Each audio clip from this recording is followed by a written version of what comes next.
Hello everyone and welcome to SUNUP. I'm Lyndall Stout. Cleanup and recovery efforts are well underway in many parts of our state after significant tornado outbreaks this past week. Of course, safety is a #1 concern, and that also applies to our food and water supply. For some guidance, we begin with our Extension Food Safety Specialist, Dr. Christi Evans. So if you don't open the refrigerator during that power outage, then your food will be fine in there for about 4 hours. After 4 hours, that's when you need to consider moving that food to a cooler with ice, or you're going to lose that food and you need to consider, what you're going to need to throw away. So it's really important that you kind of watch that window if you're without electricity and try to get, your coolers and ice out in that 4-hour window. Now the food in the freezer, that can usually be okay for a day or two. If the freezer is half full, you've got about 24 hours during a power outage where that food will stay frozen. If it's a full freezer, you can go about 48 hours where that food will stay frozen. So we know it's going to be weather aware kind of day. The threat is high. That's an easy thing to go ahead and do and buy yourself some time. Right, yeah. So if you've got leftovers that you're saving, to eat later in the week, just go ahead and put those in the freezer now, because they'll be, fine in the freezer. If you decide, to have those, like maybe tomorrow, you're just going to need to more time to thaw them and cooking. But yeah, they'll be safe longer in a power outage.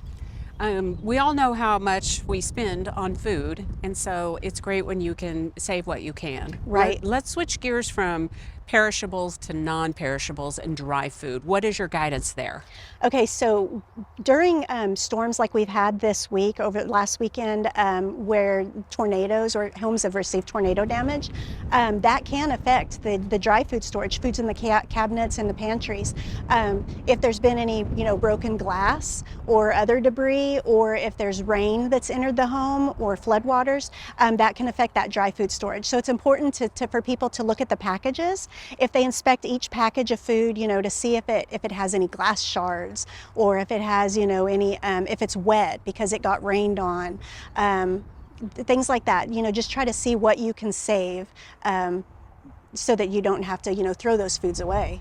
Things like paper packages or cardboard packages, infant formula you wouldn't want to keep, that would be something unsafe. But like our commercial canned foods, those are protected in that can. As long as the can is not damaged, then those would be fine. Let's switch gears now to the preparation piece. You mentioned it a little bit, the day of the storm or the day before, but what can I do now to prepare for this next round of tornado warnings? Well, we talked about a freezer, how a full freezer can keep foods frozen for about 48 hours, where a half full is 24 hours. One thing people can do is to fill that freezer space. You can fill, empty gallons of water or containers of water. Just put those in the freezer. It'll give you an extra day for the foods in the freezer, but then you can always take those containers out and use those in your coolers if you have to move food from the refrigerator. And then also that gives you a backup supply of water. If you need, if your well is affected or your water supply, then that way you've got a drinkable water supply too then in the freezer. So we talked high level today about food safety and water, but more specific questions, especially in the counties affected, they can talk to their family and consumer sciences person in their county. Yeah. So people, the storms unfortunately have been statewide, but we have county OSU extension offices all across the state. So there's people in those extension offices that can help them. So if they contact the extension office in their county, they can receive more information. We talk a lot, of course, about the ag questions at the extension office, but it's nice to talk about the FCS stuff too. Yeah. Well, Christi, thanks for your time today. And for our viewers who want a link to their county extension office, just go to our website, sunup.okstate.edu.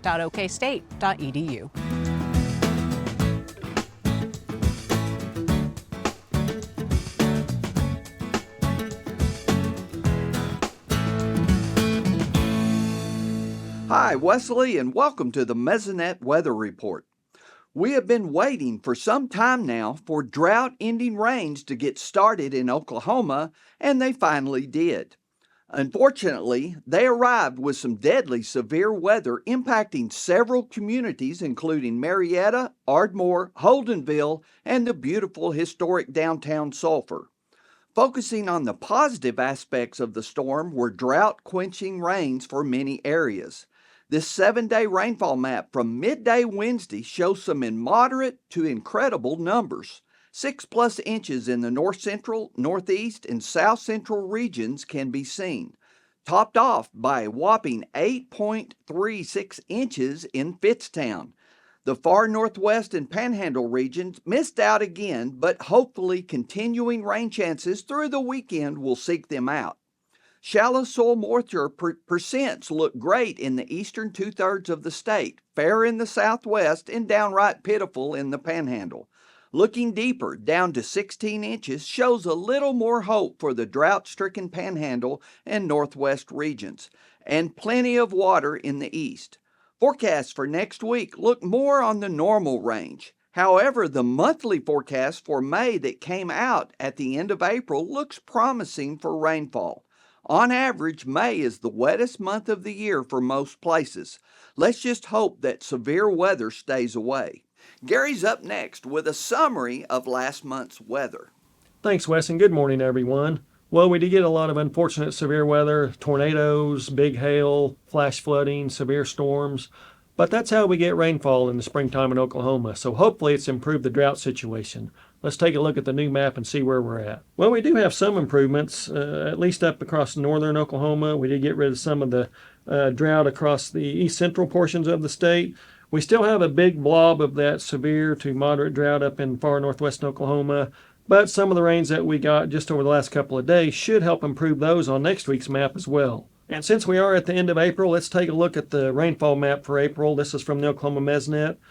We see up in the Panhandle, less than an inch of rainfall, so a little bit scarce up that way, but some good rains up in northeastern, down into south central Oklahoma.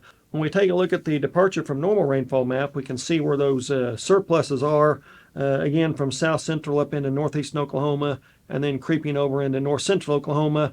The rest of the state, though, they need some more rainfall. Hopefully we get that with more storms as we go through the next week or two. Speaking of the next week or two, let's take a look at the Climate Prediction Center outlooks for May. For temperatures, we see increased odds of above normal temperatures. That won't help the drought, so we hope that it's not too bad, at least when that heat ramps up. But however, we do see that for precipitation, we see increased odds of above normal precipitation, so maybe some above normal rainfalls. Okay, it's springtime in Oklahoma. We should expect just about anything, but hopefully whatever we get does come with some good rains. Get this drought out of here. That's it for this time. We'll see you next time on the Mesonet Weather Report. As the wheat crop hits its stride, OSU Agriculture's field days and plot tours are well underway. Today, SUNUP's Curtis Hare takes us to Grady County for the event at the Chickasha Research Station. Thanks, Lyndall. You know, one of the great things about coming to the field days isn't just looking at to see how the wheat's doing, it's also running into old friends like Steve Calhoun. And Steve, it was about a year ago that we met last year, wasn't it? That's right. Yeah, so how have you been? Great. You know, you came down then to check on our wheat and see how things were going in Grady County, and we appreciate you coming down. So how are things looking this year? Last year was pretty rough. You basically kind of got like a crop-saving rain just right at the right time. Yes, we did. I had a pretty good yield last year. I was really impressed, as dry as we were back early, but it came out of it. And this year, it's looking even better. We just had a rain last night. We had 7/10 in my area.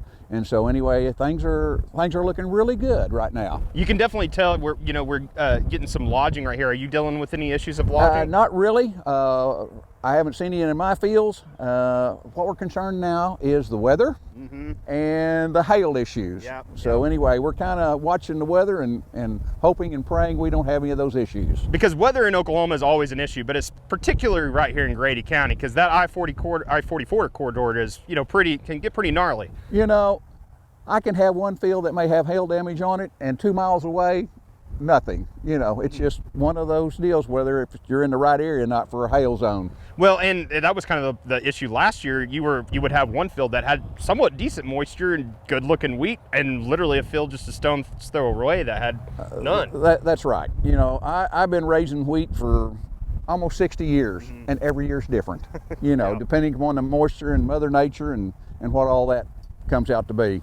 Yeah, so let's talk really quickly about the field day. You know, you've mentioned that you come here, pretty much yearly. What do you like to get out of this? Well, for one thing, I'm a manager at Ross Seed Company, and a lot of these producers that show up here are my customers.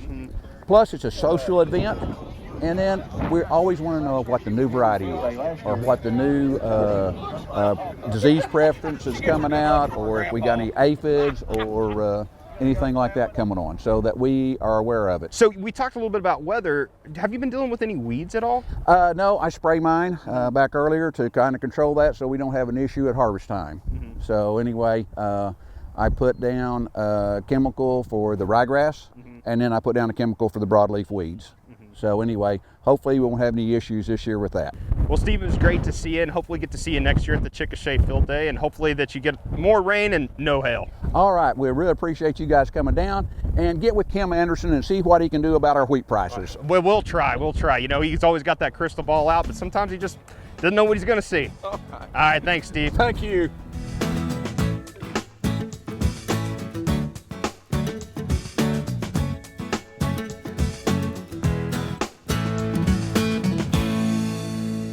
Good morning, Oklahoma, and welcome to Cowf Corner. This week's topic is to address the success story that cattlemen and cattlewomen have had in selection for marbling. Throughout my professional lifetime, we routinely heard of our weekly harvest mix in the beef industry having about 1 to 2% of all of our cattle reaching the quality grade of prime. Now, prime is the highest quality grade for the young maturity groups of beef cattle. It indicates the highest level of tenderness, juiciness, and flavor, and guarantees the greatest insurance policy for eating satisfaction for those of cooked beef. It's a great news story that in the last few years we routinely see 8 to 10% of our weekly harvest mix that is reaching the prime quality grade. It means more people are satisfied with their eating experience. It's more premiums in the pocket of those that are finishing out cattle. And it is truly a success story and evidence of what we can accomplish whenever we put selection pressure on a highly heritable trait like marbling. If we look at the genetic trend data in most of our beef breeds, we see a really high increase in the additive genetic merit of beef breeds for the trait of marbling. And it is obvious that producers and cattle breeders have responded to the market signals and improving this highly economically important trait. Bottom line, marbling, beef quality grade, is the primary thing that influences the value of a beef carcass. This is a good news story for our industry. I congratulate the cattle breeders on what we've accomplished. As we move forward, and we're now pretty consistent several years into this, we can attribute a lot of this to the additive genetic merit improvement for marbling.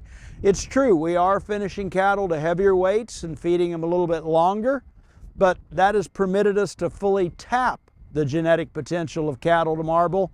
If that genetic potential wasn't there, we wouldn't be able to tap it by taking them to heavier weights. As always, thanks for joining us on Cowf Corner. Another reminder about our Blueprint for the Future Part 2 conference, May 22nd, May 23rd, here on campus at the Tadashek Arena. Registrations are coming in for that event. We're working with the speakers for all those panel discussions, really interesting variety of topics from land stewardship, selection and mating topics, and taking a look at gene-edited animals in the beef industry and the process and some of the things we've seen happen and how that works through the production chain. Hope you can join us for Blueprint for the Future Part 2. Registration's available online, and a reminder to all my colleagues as extension educators, if you type in the code word educator, it does give you a half-price discount on the registration fee for the conference.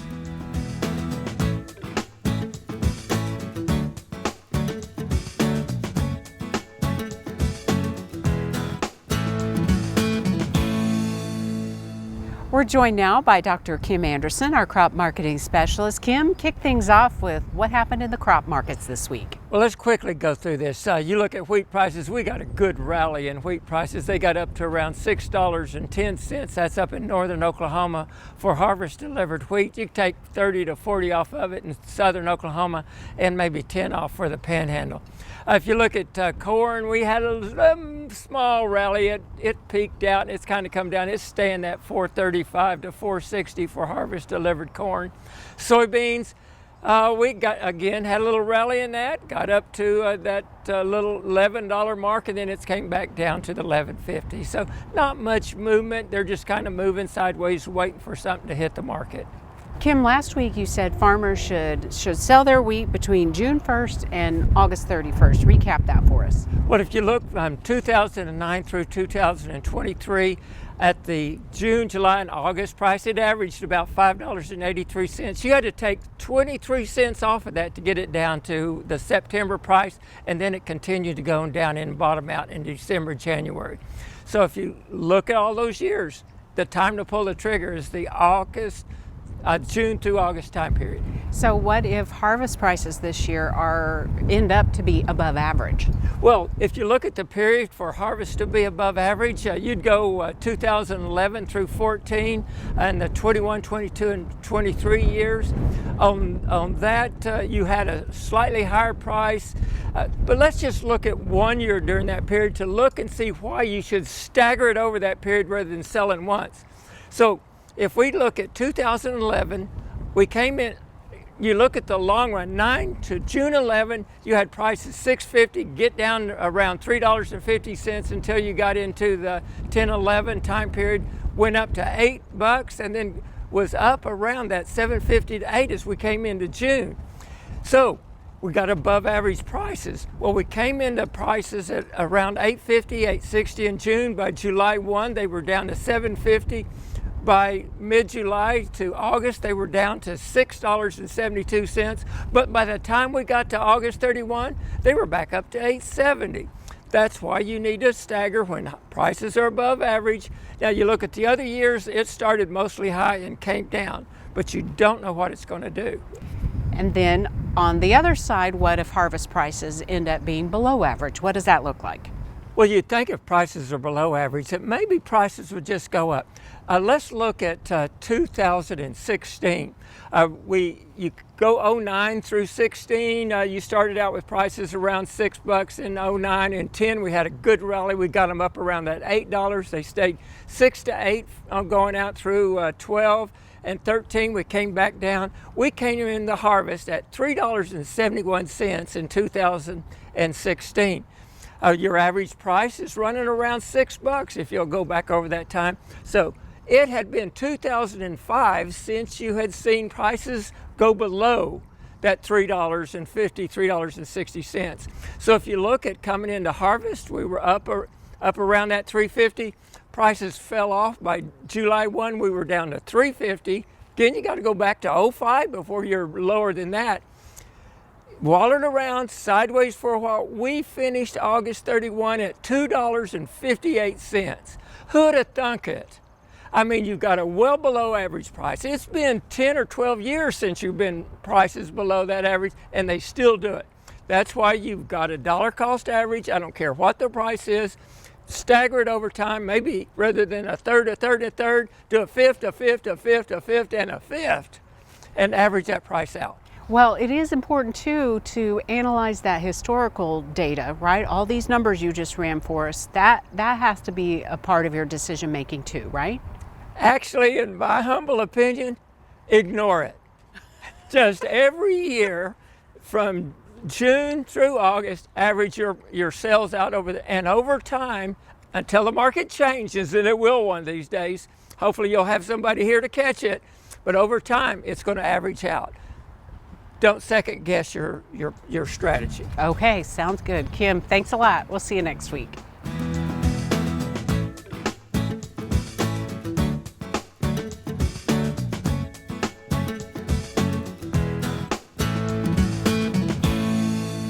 We're back here at the Chickasha Field Day with our OSU Extension Weed Specialist, Dr. Liberty Galvin. And Liberty, you just came aboard OSU, so first tell us a little bit about yourself. Thanks, Curtis, for having me. So I actually was born and raised here in Oklahoma.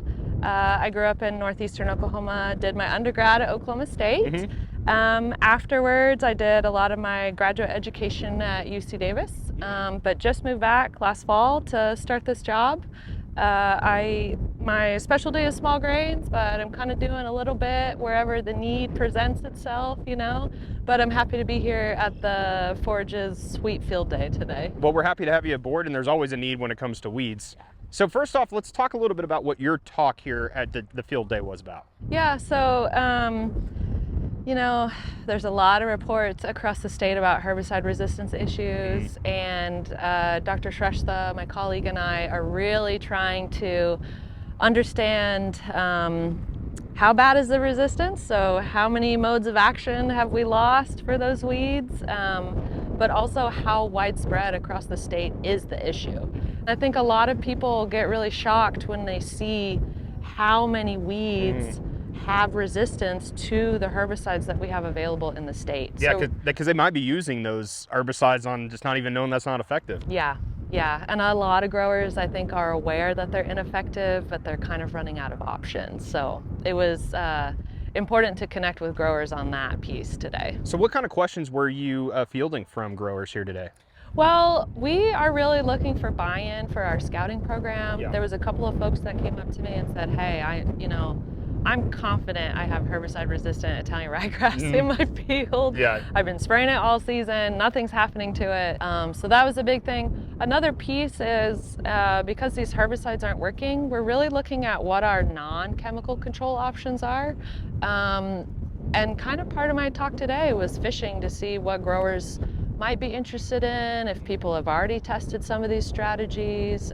So that was also very helpful at this field day. So shifting, just in general with weeds, we've had some warmer days and good moisture, thankfully, but at the end of the day, that's, wheat likes that, but so does weeds. So do the weeds, yeah. The biggest complaint that we hear across the state from wheat growers specifically is Italian ryegrass. We also focus a lot on our broma species, so our true cheat, rescue grass, and even some of the broma species that are planted for forages. Ryegrass is planted as a forage, and now we're kind of seeing some of those species creep over into our wheat fields, which sometimes have a dual purpose. They're grazed for cattle in the fall. Hopefully you can get a good wheat crop off of it in the spring. But because of this intersection between grazing and wheat production, we're seeing this really interesting field level ecology and what type of weeds we're seeing. So when it comes to management, as you just mentioned, it's kind of a struggle when it's coming to manage those. So what are your recommendations for this time of year in this, environment? It's so honestly, this time of year, if you've got weeds, there's not a lot of options. Some things we are looking at for the future, though. I have a grad student who has a wildland firefighting background. He's a natural resource ecology management undergrad. He's going to start a grad program with me next January, and we're looking at using fire as a potential control tool for herbicide-resistant weeds. Now that doesn't work for everybody because of their proximity to a highway, or their proximity to an airport. Crop rotation. There's not a lot of winter crops because our big issue are our winter annual weeds. So you have to have a diverse winter annual crop to rotate with. So probably going to be looking at canola, maybe some alfalfa. We want to make sure that growers aren't missing out on that forage opportunity, the growers that do grow wheat for forage. So fire, crop rotation, and I was fishing a little bit today, and some growers seem amicable to the idea of a post-harvest seed crusher. Oh, okay. And a seed crusher is essentially a gigantic grinder that will crush any seed that's left over in the chaff. Oh, okay, yeah. So it doesn't necessarily address the seed bank issues, but it will prevent any more weed seeds from being deposited into the seed bank. So a couple of non-chemical options that we sort of have on the table, and now that I've gauged the interest from growers, I think that those control options need to be on the table for me research-wise over the next couple of years. And honestly, I'm really excited about that. Well, we look forward to seeing what that research project holds, and we're happy to have you aboard, Liberty. Thank you so much. All right, thanks. Appreciate it. Liberty Galvin, OSU Extension Weed Specialist here at Oklahoma State University. Well, it's officially May, and y'all know what that means. The 2024 Lahoma Wheat Field Day is up around the bend. The event will be May 17th from 9:30 in the morning to 1:30 in the afternoon. And as always, it will be held at the North Central Research Station in Lahoma. Topics will include wheat varieties, breeding, fertility, and pest and weed management. Be sure to register before May 12th so you can be entered into a prize drawing, and it helps get a head count for lunch. To register, go to sunup.okstate.edu. That'll do it for us this week. A reminder, you can see us anytime at sunup.okstate.edu and also follow us on YouTube and social media. I'm Lyndall Stout. Have a great week, everyone, and remember, Oklahoma agriculture starts at sunup.